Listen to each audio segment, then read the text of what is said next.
नमस्कार, मैं दीपक कुमार सोनी आप सबका दीपक जीएस एकेडमी में बहुत बहुत स्वागत करता हूं। दोस्तों, आज हम लोग कुछ दिनों के गैपिंग के बाद, क्योंकि तबीयत की ठीक नहीं रहने की वजह से और कुछ चुनाव में व्यस्त होने की वजह से हम लोग पुनः सेट प्रैक्टिस को शुरू किए हैं और क्लासेस को भी शुरू किए हैं। ऑन बोर्ड जो होती है, जो आपको ऑफलाइन क्लासेस की तरह फील देंगी। अगर आपने पिछली कक्षाओं को नहीं पढ़ा या पिछले सेट प्रैक्टिस को नहीं किया तो आपसे निवेदन है, या तो फिर आपके बेहतर तैयारी के लिए आप इस वीडियो के प्लेलिस्ट के डिस्क्रिप्शन में जाएं। प्लेलिस्ट का लिंक दिया हुआ है और वहां पर जा कर के आप अगर बिहार से संबंधित है तो बिहार के एग्ज़ाम की तैयारी के लिए आप बिहार स्पेशल पढ़ सकते हैं। झारखंड से संबंधित है, झारखंड का संपूर्ण सिलेबस मैंने पढ़ा रखा है ऑन बोर्ड। आपको किसी भी प्रकार के पेड कोर्सेज खरीदने की आवश्यकता नहीं पड़ेगी दोस्तों, इतना बढ़िया तरह से पढ़ाया गया है।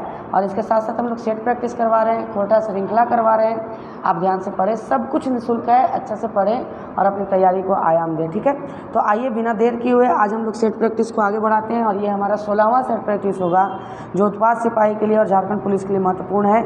इसमें 110 क्वेश्चन होंगे। 10 क्वेश्चन जो मैथ के आते हैं, वो मैथ का 10 क्वेश्चन हम लोगों ने छोड़ा है, ध्यान दीजिएगा, है ना। 110 क्वेश्चन होंगे। ठीक है, आइए जानते हैं हम लोग दोस्तों। पहले नंबर जो प्रश्न का उत्तर होगा वो क्या होगा, देख लीजिए। सर्वाधिक वनावरण क्षेत्रफल वाला राज्य कौन सा है, यानी कि सबसे ज़्यादा वन किस राज्य में है, किस राज्य का क्षेत्रफल सबसे ज़्यादा वनों से घिरा हुआ है। तो मैंने पढ़ाया भी है इस बात को कि मध्य प्रदेश राज्य सर्वाधिक वन क्षेत्रफल वाला राज्य है, आप ध्यान में रखेंगे। ठीक है, आइए दूसरा नंबर प्रश्न है हमारा, की टू हेल्थ पुस्तक के लेखक कौन है। ये सब आपको लिखना चाहिए अच्छा से, ताकि आपकी तैयारी बेहतर हो, है ना। की टू हेल्थ नामक पुस्तक के जो लेखक हैं वो महात्मा गांधी हैं दोस्तों। ठीक है, की टू हेल्थ नामक पुस्तक के लेखक कौन है, महात्मा गांधी हैं। तीसरा नंबर का अगर हम बात करें तो तीसरे नंबर प्रश्न का दोस्तों, सिक्खों की लिपि क्या है। तो ये कई बार मैं बता चुका हूँ कि सिक्खों की लिपि गुरुमुखी लिपि कहलाती है, ध्यान में रखिएगा आप इस बात को, है ना। कौन सी लिपि कहलाती है, गुरुमुखी लिपि कहलाती है। चौथा नंबर हमारा प्रश्न है दोस्तों। चौथा नंबर प्रश्न आप देखिएगा कि भारतीय मूल के निम्नलिखित में से किस व्यक्ति का नाम यरूशलेम में भारतीय धर्मशाला से जुड़ा हुआ है। यानी यरूशलेम में, ये सब प्रश्न लिखा करें आप, यरूशलेम में भारतीय के नाम पर कौन सा धर्मशाला खुला हुआ है, ये आपसे पूछ रहा है। बताइए, ये भी बहुत बड़ी बात है कि यरूशलेम जैसे, यानी कि ये इजराइल की राजधानी है यरूशलेम, यरूशलेम जैसे जगह पर भारतीय के नाम पर अगर कोई धर्मशाला है तो जाहिर सी बात है क्वेश्चन पूछना बनता है। तो ये 4 का ए हो जाएगा दोस्तों, शेख मोहम्मद मुनीर हसन अंसारी। ठीक है, इनके नाम पर खुला हुआ है। मलेशिया की मुद्रा क्या है, आपको बताना है। 5वां नंबर प्रश्न का आंसर कि मलेशिया की मुद्रा क्या है। तो मलेशिया की मुद्रा जो है वो रिंगरीट है। मलेशिया की मुद्रा क्या है दोस्तों, रिंगरीट है। ये आपको सेट प्रैक्टिस लगातार मात्रा में करनी चाहिए, क्योंकि सेट प्रैक्टिस ही आदमी को क्या करता है, एक रेगुलर बेसिस पर तैयारी को आकलन करने का एक तरह से तरीका होता है ना। छठा नंबर प्रश्न की तरफ अगर हम चलें कि पत्रकार के कर्तव्य का निर्वहन करते हुए जेल जाने वाला प्रथम भारतीय कौन था। पत्रकार के कर्तव्य का निर्वहन करते हुए जेल जाने वाला प्रथम भारतीय कौन था, बाल गंगाधर तिलक थे। आपको ध्यान में रखना है इस बात को। इनमें से कौन भारत के मुसलमानों के उच्च शिक्षा के लिए पथ प्रदर्शक बने। ठीक है, मुसलमानों के उच्च शिक्षा के लिए पथ प्रदर्शक बने, तो इसका डी आंसर हो जाएगा सर सैयद अहमद खान, है ना। इन्होंने ही अलीगढ़ मुस्लिम यूनिवर्सिटी की कल्पना की थी और अलीगढ़ मुस्लिम यूनिवर्सिटी आज है, ध्यान दीजिएगा। संविधान सभा द्वारा अंतिम रूप से पारित संविधान में कुल कितने अनुच्छेद और अनुसूचियां थी। ये प्रश्न कई बार रिपीटेड प्रश्न दोस्तों, देखिएगा। 395 अनुच्छेद थे, इसमें 8 अनुसूचियाँ थी और 22 भाग थे। ठीक है, तो खैर भाग तो यहाँ नहीं दिया हुआ है, लेकिन अनुसूची और अनुच्छेद दिया हुआ है, तो ये हो जाएगा 395 अनुच्छेद और 8 अनुसूचियाँ। भारतीय संविधान के अनुच्छेद 344 के तहत प्रथम राजकीय भाषा आयोग का गठन कब हुआ। 9वां नंबर प्रश्न का है, पॉलिटिकल साइंस में पढ़िएगा इन सभी बातों को कि प्रथम राजकीय भाषा आयोग का गठन कब हुआ। तो प्रथम राजकीय भाषा आयोग का जो गठन हुआ था दोस्तों 1953 में, बीजी खरे की अध्यक्षता में, बीजी खरे आयोग था ये, बीजी खरे की अध्यक्षता में 1953 में हुआ था। सुमिलित करने के लिए दिया गया है 10वां का कि अखिल भारतीय विद्यार्थी परिषद, ठीक है, किस दल से संबंधित है। ऑल इंडिया स्टूडेंट फेडरेशन किस दल से संबंधित है। National student union of India किससे संबंधित है। समता युवा जन किससे संबंधित है। तो देख लीजिए दोस्तों, यहाँ पर अगर हम मिलाएं, 10वां नंबर का मिलाएं तो इसका सही हो जाएगा। देखिए, ए का 1 होगा, ए का क्या होगा, 1 होगा। अखिल भारतीय विद्यार्थी परिषद भाजपा से संबंधित है। बी का 2 होगा, ऑल इंडिया स्टूडेंट फेडरेशन से संबंधित है। और national student of union bank union India Congress से संबंधित है, और समता युवजन समाजवादी पार्टी का स्टूडेंट यूनियन है ये, है ना। तो इसका सही आंसर हो जाएगा ए नंबर, कूट भाषा में। भारत सरकार द्वारा सामुदायिक विकास योजना की शुरुआत कब की गई? 2 अक्टूबर। देखिए, सामुदायिक विकास योजना की शुरुआत कई बार प्रश्न पूछा जाता है, इकोनॉमिक्स का चीज़ है, आप ध्यान में रखिएगा, ठीक है। 11 नंबर प्रश्न का जो आंसर हो जाएगा दोस्तों, 11 नंबर प्रश्न का जो आंसर है आपका 11 का डी हो जाएगा। 1953 में सामुदायिक विकास योजना की शुरुआत हुई। सामुदायिक विकास कार्यक्रम की असफलता का कारण क्या था? तो सामुदायिक विकास कार्यक्रम की असफलता का जो कारण था, ठीक है, वो क्या था? 12वां नंबर प्रश्न का अशिक्षा। अशिक्षा थी इसमें बहुत ज़्यादा व्याप्त मात्रा में फैली हुई थी इसमें अशिक्षा इसका महत्वपूर्ण कारणों में से एक आया, ठीक है। 13वां नंबर का हम जानेंगे, तो 13वां नंबर हमारा प्रश्न है, पंचायती राज की दृष्टि से महत्वपूर्ण प्रतिवेदन है। सरकरिया आयोग प्रतिवेदन, प्रशासनिक सुधार आयोग प्रतिवेदन, बलवंत राय मेहता समिति प्रतिवेदन, आनंदपुर साहिब प्रस्ताव। तो आप जानते हैं कि त्रिस्तरीय पंचायती व्यवस्था बलवंत राय मेहता समिति के रिपोर्ट के आधार पर ही, वही रिपोर्ट को हिंदी में प्रतिवेदन कह रहा है, ध्यान दीजिएगा। कृषि में मूल्यतः किस प्रकार की बेरोजगारी की प्रधानता देखने को मिलती है? कृषि में मूल्यतः किस प्रकार की बेरोजगारी देखने की मिलती है? तो कृषि में देख लीजिए दोस्तों, 14 का सी, अदृश्य बेरोजगारी, ऐसा बेरोजगारी जो दिखे ना लेकिन बेरोजगारी हो। जैसे कि एक खेत में 2 आदमी भी खटेगा तो उतना ही उत्पादन होगा, लेकिन 10 गो भी खट रहा है तो उतना ही उत्पादन हो रहा है, यानी कि 8 गो आदमी का छुपा हुआ बेरोजगारी वहाँ से दिखता है, यानी कि अदृश्य बेरोजगारी दिखता है। 15वां नंबर प्रश्न की तरफ अगर हम चलें कि भारत की मिट्टी में 2 तत्वों की कमी उर्वरकों के उपभोग को अधिक आवश्यक बनाती है। ये 2 तत्व कौन सा है? तो 15 का हो जाएगा दोस्तों, फास्फोरस और नाइट्रोजन। 2 महत्वपूर्ण तत्व हैं, फास्फोरस और नाइट्रोजन, जो मिट्टी को उर्वरक बनाते हैं, आप ध्यान में रखिएगा, ठीक है। 16वां नंबर प्रश्न की तरफ अगर हम चलें तो 16वां नंबर प्रश्न क्या है? भारत में उर्वरकों का प्रति हेक्टेयर उपभोग बहुत कम होने का कारण क्या है?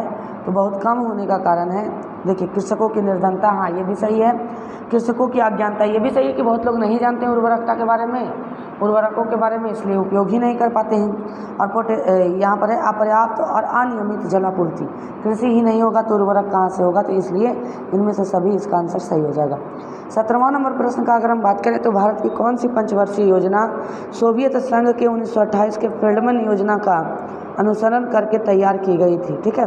तो 17वां नंबर प्रश्न का जो आंसर हो जाएगा 17 का बी हो जाएगा दोस्तों। 17 का क्या हो जाएगा? बी, द्वितीय पंचवर्षीय योजना के तहत, है ना, फेल्डमैन योजना का अनुसरण करके की गई थी। देखिए, न्यूनतम आवश्यकता कार्यक्रम का प्रारंभ किस पंचवर्षीय योजना में किया गया था? ठीक है, तो न्यूनतम आवश्यकता कार्यक्रम का प्रारंभ, ये सब इकोनॉमिक्स के क्वेश्चन है, ध्यान रखेंगे आप। 18 का सी, 5वीं पंचवर्षीय योजना में, ठीक है। कार्ल मार्क्स की पुस्तक दास कैपिटल प्रकाशित हुई थी, कब प्रकाशित हुई थी? 19 नंबर का प्रश्न है आपका। तो ये प्रकाशित हुई थी 1867 में, और 1868 में एक पुस्तक प्रकाशित हुई थी दोस्तों, याद रखना आपको यहीं से, ये था the poverty and British rule in India. ये दादा भाई नेहरू जी ने लिखा था, मॉडर्न हिस्ट्री में आप पढ़िएगा, ठीक है। 20वां नंबर प्रश्न की तरफ अगर हम चलें कि प्राचीन भारतीय भौगोलिक मान्यता के अनुसार भारतवर्ष किस द्वीप का अंग रहा है? ठीक है, तो आप भी जानते हैं कि जम्बू द्वीप का अंग रहा है, जम्बू द्वीप ही भारतवर्ष को कहा जाता था। 21वें नंबर प्रश्न का जाने, सर्वप्रथम इंडिया शब्द का प्रयोग भारत के लिए किस भाषा में किया गया था? तो सर्वप्रथम इंडिया शब्द का प्रयोग ग्रीक भाषा के लिए किया गया था, इंडिया शब्द का प्रयोग, ध्यान में रखिएगा, ठीक है। पश्चिमी घाट पर पाए जाने वाली वनस्पति किस प्रकार की है? तो आप जानते हैं कि पश्चिमी घाट पर पाए जाने वाली वनस्पति सदाहरित है, यानी सदाबहार वनों का प्रकृति है। ऑप्शन नंबर ए इसका सही आंसर हो जाएगा, 22 का ए हो जाएगा दोस्तों, ठीक है। 23 का अगर बात करें कि उष्णकटिबंधीय आर्द्र सदाबहार वन पाए जाते हैं, कहाँ पर पाए जाते हैं? तो जाहिर सी बात है कि ये सब पढ़ा चुके हैं हम, तो 23 का डी हो जाएगा। प्रायद्वीपीय पठारों में ये वन पाए जाएंगे, उष्णकटिबंधीय आर्द्र सदाबहार वन। मगहर नामक स्थान पर किस महापुरुष से संबंधित है? तो मगहर में कबीर दास की मृत्यु हुई थी, कई बार मैं बता चुका हूँ, ध्यान में रखिएगा। महावीर स्वामी का जन्म कहाँ हुआ? तो महावीर स्वामी का जन्म आप जानते हैं दोस्तों कि कहाँ पर हुआ था। 25वां नंबर प्रश्न का जो आंसर हो जाएगा वो वैशाली के कुंडग्राम में हुआ था, ध्यान में रखना आपको। प्रसिद्ध मीनाकारी थेवा कला का संबंध है, किस जगह से है थेवा कला का संबंध आपको बताना है? तो 26 का डी हो जाएगा, प्रतापगढ़ से थेवा कला का संबंध है। उसके बाद शरण रानी को जिस क्षेत्र में ख्याति प्राप्त है वह है, 27वां नंबर प्रश्न, शरण रानी किस क्षेत्र से संबंधित है? वही पूछ रहा है, तो चित्रकला से संबंधित है शरण रानी, ध्यान में रखिएगा आप। 28वें नंबर प्रश्न की तरफ अगर हम जाए तो पुष्टि मार्ग के दर्शन की स्थापना किसने की थी? तो पुष्टि मार्ग दर्शन की स्थापना किसने की थी, ये लिख लीजिएगा आप। शायद मैंने नहीं बताया तो आप इसको जानते चलिएगा कि पुष्टि मार्ग के दर्शन की स्थापना है ना वल्लभाचार्य ने की थी। किसने की थी? वल्लभाचार्य ने। कौन सी भाषा ऑस्ट्रिक भाषा समूह से शामिल नहीं है? कौन सी भाषा ऑस्ट्रिक भाषा समूह में शामिल नहीं है? 29वें नंबर प्रश्न का जो आंसर हो जाएगा वो 29 का डी हो जाएगा, उरांव भाषा। ये किससे संबंधित है दोस्तों? तो ये है द्रविड़ भाषा समूह से संबंधित है उरांव भाषा। चलिए, उर्दू किस भाषा का शब्द है? आपको बताना है उर्दू किस भाषा का शब्द है। तो उर्दू तुर्की भाषा का शब्द है दोस्तों, ठीक है। भारतीय संविधान का छुआछूत उन्मूलन संबंधित अनुच्छेद है, यानी अस्पृश्यता का, है ना, अस्पृश्यता के विरुद्ध अधिकार का बात कर रहा है। तो उन्मूलन से संबंधित अनुच्छेद कौन सा है? तो अनुच्छेद बी हो जाएगा, मतलब कि बी नंबर हो जाएगा इसका आंसर, अनुच्छेद 17। आप जानते हैं इसको। ड्राकेंस वर्ग पर्वत कहाँ है? ये वर्ल्ड ज्योग्राफी का है, आप ध्यान में रखेंगे। ड्राकेंस वर्ग पर्वत कहाँ है? तो ड्राकेंस वर्ग पर्वत नामीबिया में है, आपको ध्यान में रखना है। भारत के संविधान में पंचायतों तथा नगर पालिकाओं से संबंध 73वें और 74वें संवैधानिक संशोधन जब हुए उस समय भारत के प्रधानमंत्री कौन थे? तो आपसे यही पूछ रहा है कि 1992, 91, 92 में जो 73वां और 74वां संविधान संशोधन हुआ उस समय प्रधानमंत्री कौन थे? तो जाहिर सा बात है इंदिरा गांधी होंगे नहीं, 84 में इनकी मृत्यु हो गई। राजीव गांधी का 91 में मृत्यु हो गया, ठीक है। अब ध्यान में रखिएगा इस बात को 33वें नंबर प्रश्न का कि देखिए पीवी नरसिम्हा राव, ठीक है, पीवी नरसिम्हा राव उस समय प्रधानमंत्री थे 91 में, और वित्त मंत्री जो थे वो प्रधानमंत्री मनमोहन सिंह, जो आगे चल करके बने प्रधानमंत्री।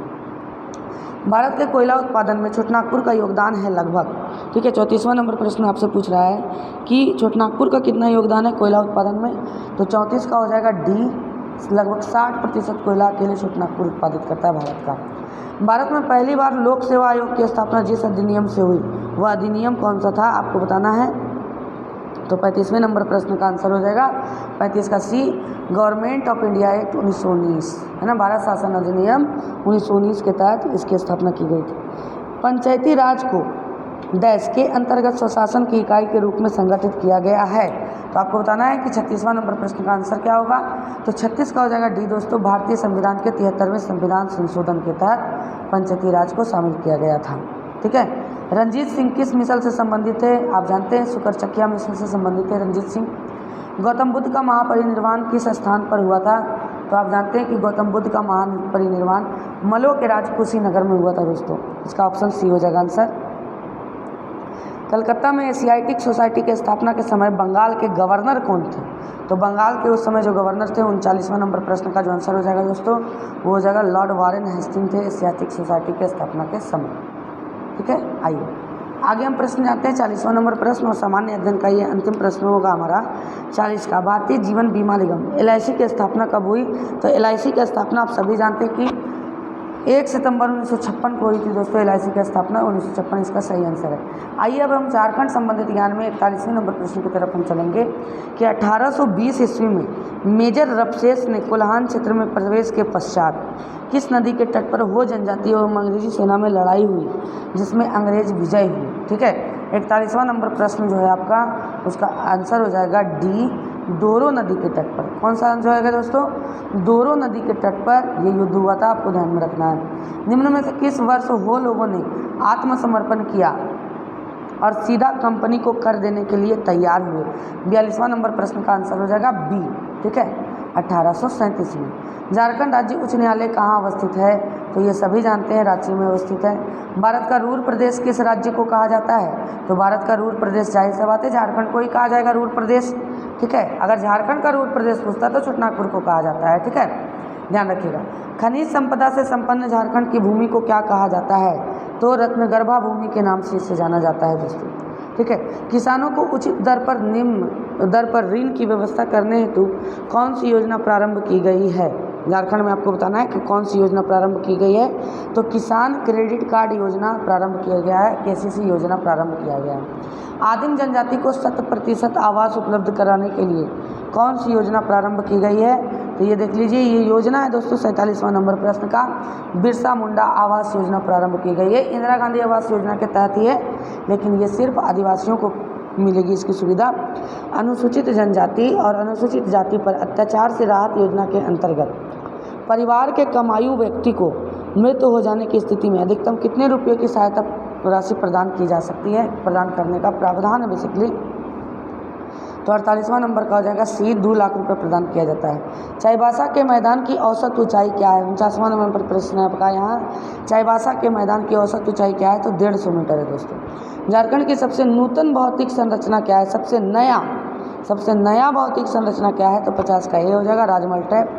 ज्वालामुखी विस्फोट के कारण ये बना था, आपको ध्यान में रखना है। खनिजों का गोदाम घर के नाम से कौन सा जाना जाता है? बताना है आपको। खनिजों के गोदाम घर के नाम से कौन सा जाना जाता है? तो छोटनागपुर का पठार जाना जाता है खनिजों के गोदाम के तौर पर, क्योंकि यहाँ पर देखिए सभी प्रकार के खनिज पाए जाते हैं, है ना, सभी प्रकार के खनिज यहाँ पर पाए जाते हैं दोस्तों। झारखंड में औसत वार्षिक वर्षा कितनी है? तो आप जानते हैं कि लगभग 140 सेंटीमीटर औसत वार्षिक वर्षा है। आप कॉपी रिवीजन करें अच्छा से जो मैंने पढ़ाया है, और यूट्यूब में अगर आपने वो नहीं पढ़ाया है, अगर कोई ऑनलाइन क्लासेस आप लेना चाहते हैं पेड कोर्सेज, तो किसी भी प्रकार के पेड कोर्सेज लेने की आवश्यकता नहीं है दोस्तों। आप एक बार पढ़ें, आपको बहुत अच्छा लगेगा, और अच्छा लगे तो लाइक शेयर सब्सक्राइब करें, अपने भाई का समर्थन करें दोस्तों, है ना, ध्यान दीजिएगा। उसके बाद बात करें मैथान डैम कब और किस नदी पर बना? मैथान डैम कब और किस नदी पर बना? तो 53 का डी हो गया दोस्तों, है ना, बराकर नदी पर 1958 में बना था मैथान डैम। तिलैया जल विद्युत परियोजना किस जिले में स्थित है? तो तिलैया जल विद्युत परियोजना आपको मालूम है दोस्तों, कोडरमा जिले में स्थित है। किस जिले में स्थित है? कोडरमा जिले में स्थित है तिलैया जल विद्युत परियोजना। झारखंड में अभ्रक मूल लाल मिट्टी किस क्षेत्र में पाई जाती है? तो हजारीबाग और कोडरमा दोनों में पाया जाता है, तो ए और बी इसका दोनों आंसर हो जाएगा। झारखंड में काली मिट्टी कहाँ पाई जाती है? तो आप जानते हैं राजमहल में पाई जाती है काली मिट्टी, ठीक है। झारखंड में सर्वाधिक जलप्रपात किस जिले में है? तो आप जानते ही हैं कि सर्वाधिक जलप्रपात रांची में, इसीलिए इसको जलप्रपातों का शहर भी कहा जाता है। झारखंड की कितनी भूमि कृषि योग्य है? झारखंड की कितनी भूमि कृषि योग्य आपको बताना है? तो लगभग 38 लाख हेक्टेयर भूमि दोस्तों कृषि योग्य है, आपको ध्यान में रखना। ऑप्शन नंबर 20 का सही आंसर हो जाएगा, ठीक है। आइए जानते हैं पंचेत जल विद्युत शक्ति गृह किस नदी पर अवस्थित है? 59वां नंबर प्रश्न का जो आंसर हो जाएगा आपका वो हो जाएगा ए। पंचेत किस नदी पर स्थित है? दामोदर नदी पर स्थित है दोस्तों। टाना भगत आंदोलन कब प्रारंभ हुआ? आप जानते हैं टाना भगत आंदोलन 1914 में प्रारंभ हुआ था, गांधीवादी विचारधारा से प्रेरित है। सरहुल पर्व किस माह में मनाया जाता है? आपको बताना है सरहुल पर्व किस माह में मनाया जाता है। अभी ये खत्म हुआ है, 61वां नंबर का हो जाएगा डी, चैत माह में मनाया जाता है दोस्तों, ठीक है। खनिज उत्पादन की दृष्टि से झारखंड का भारत में कौन सा स्थान है? खनिज उत्पादन की दृष्टि से झारखंड में भारत में कौन सा स्थान है, आपको बताना है। हाँ, अगला प्रश्न है दोस्तों, खनिज उत्पादन के दृष्टिकोण से झारखंड के भारत में कौन सा स्थान है, आपको बताना है। झारखंड का भारत में कौन सा स्थान है खनिज उत्पादन के दृष्टिकोण से? तो 62वां नंबर प्रश्न का जो आंसर हो जाएगा वो ए हो जाएगा दोस्तों, प्रथम स्थान है खनिज उत्पादन के दृष्टिकोण से। भारत में लौह इस्पात उद्योग की कितनी इकाइयाँ कार्यरत है? ठीक है, भारत में नहीं, झारखंड में लौह इस्पात उद्योग की कितनी इकाइयाँ कार्यरत है? 63वां नंबर प्रश्न का हो जाएगा बी, 2 इकाइयाँ कार्यरत है, ठीक है। झारखंड की सबसे लंबी राष्ट्रीय राजमार्ग कौन सी है? वो NH-33 हो जाएगा, है ना, बरी से बहरागोड़ा को जोड़ता है ये NH-33, ठीक है। झारखंड में कुल कितने आकाशवाणी केंद्र हैं, रेडियो स्टेशन है? 65वां नंबर प्रश्न का जो आंसर हो जाएगा, ये सब स्टैटिक है, आप पढ़ेंगे आगे। 65वां नंबर प्रश्न का जो आंसर हो जाएगा बी हो जाएगा, 5 आकाशवाणी केंद्र हैं। ग्रेफाइट उत्पादन के दृष्टिकोण से झारखंड भारत का कौन सा स्थान रखता है? झारखंड का, ठीक है। तो 66वां नंबर प्रश्न का जो आंसर हो जाएगा ये बी, द्वितीय स्थान रखता है ग्रेफाइट उत्पादन में। झारखंड में आणविक खनिजों में सबसे बड़ा भंडार किसका है? तो आणविक खनिजों में सबसे बड़ा जो भंडार है झारखंड का वो जादूगोड़ा में यूरेनियम का खान है दोस्तों। झारखंड में लौह इस्पात उद्योग कहाँ स्थापित है? झारखंड में लौह इस्पात उद्योग कहाँ स्थापित है? बोकारो, धनबाद, हजारी, यहाँ, ठीक है। तो कहाँ कहाँ है? तो डी हो जाएगा, जमशेदपुर बोकारो हो जाएगा दोस्तों इसका, ठीक है। बोकारो देख के ऊपरी वाला मत लगा दीजिएगा। मुरी स्थित एल्युमिनियम कारखाना बॉक्साइट की प्राप्ति कहाँ से होती है? मुरी स्थित एल्युमिनियम कारखाना में बॉक्साइट की प्राप्ति कहाँ से होती है? तो आपको बताना है। तो जाहिर सा बात है कि लोहरदगा और गुमला वाले क्षेत्र से होता होगा, तो लोहरदगा इसका सही आंसर हो जाएगा। लोहरदगा बॉक्साइट का अत्यधिक उत्पादक जिला भी है, ध्यान से देखिएगा, है ना। 70वां नंबर प्रश्न का आंसर देखें हम लोग, लवलोंग अभयारण्य की स्थापना कब हुई? आपको बताना है 70वां नंबर प्रश्न का, लवलोंग अभयारण्य की स्थापना कब हुई? तो इसका सही आंसर हो जाएगा 1978। मुख्यमंत्री मंत्रिपरिषद के किसी भी सदस्य को उसके पद से मुक्त कर सकता है, इसके लिए वह उसे त्यागपत्र देने के लिए कह सकता है, राज्यपाल के माध्यम से निष्कासित करा सकता है, मंत्रिमंडल का पुनर्गठन कर उसे मंत्रिपरिषद से अलग कर, उपयुक्त सभी तरीके अपना सकता है। 71वां नंबर प्रश्न का हो जाएगा आंसर, ये तीनों तरीके होंगे जिसके द्वारा मंत्रियों को हटाया जा सकता है, मुख्यमंत्री हटा सकते हैं। ठीक है, राज्यपाल विधानसभा में आंग्ल भारतीय समुदाय के कितने व्यक्तियों को मनोनीत करते हैं? तो एक व्यक्तियों को मनोनीत करते हैं। लेकिन वही राष्ट्रपति के बारे में पूछे कि लोकसभा में कितने, तो 2 व्यक्तियों को मनोनीत करेंगे राष्ट्रपति। ठीक है, ऊर्जा गंगा जगदीशपुर हल्दिया पाइपलाइन, ठीक है, के निर्माण के लिए झारखंड में निम्नलिखित में से किसके साथ GCA पर हस्ताक्षर किया गया है?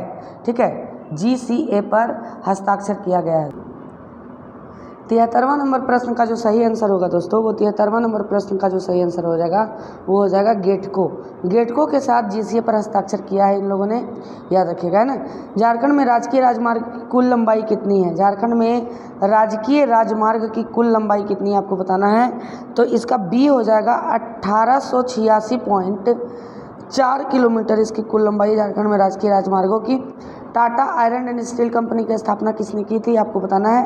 Tata iron and steel company की स्थापना किसने की थी? जमशेदजी टाटा ने, आप जानते हैं इस बात को, ठीक है, इन्हीं के नाम पर जमशेदपुर है। कोयले के उत्पादन की दृष्टि से झारखंड का भारत में पहला स्थान है। भारत के कुल कोयला उत्पादन का कितना प्रतिशत भाग झारखंड में उत्पादित होता है? 76वां नंबर प्रश्न का जो सही आंसर हो जाएगा वो बी हो जाएगा। 76वां नंबर प्रश्न का सही आंसर बी, 33% अकेले झारखंड उत्पादित करता है कुल का। कोनार बांध कब एवं किस नदी पर बना? तो कोनार बांध कब एवं किस नदी पर बना? तो 77वां नंबर प्रश्न का आंसर हो जाएगा कोनार नदी पर 1954 में। ठीक है, झारखंड के किस नदी को देव नदी के नाम से भी जाना जाता है? सभी जानते हैं, ये दामोदर को जाना जाता है दोस्तों। ठीक है, थॉर्नवेट के जलवायु विभाजन में झारखंड का अधिकांश क्षेत्र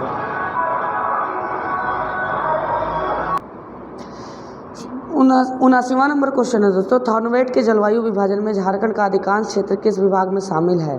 ठीक है, तो अधिकांश क्षेत्र झारखंड का जो है वो इस विभाग में शामिल है। 79वां नंबर क्वेश्चन का आंसर हो जाएगा CAW विभाग में शामिल है, आपको ध्यान में रखना है। पाट क्षेत्र की औसत ऊंचाई कितनी है आपको बताना है। 80वां नंबर प्रश्न का आंसर है पाट क्षेत्र का औसत ऊंचाई कितना है? तो 80 का बी हो जाएगा। इसका 900 से 1100 मीटर इसका औसत ऊंचाई है। तुगलक काल के किस सिपह सालार ने हजारीबाग के चाई किला को जीतकर फतेह खान दौला के हवाले कर दिया था? तो तुगलक काल के किस सिपह सालार के बारे में पूछ रहा है। तो 81वां नंबर प्रश्न का हो जाएगा मलिक बयां, और ये कई बार आप लोग पढ़ भी चुके हैं।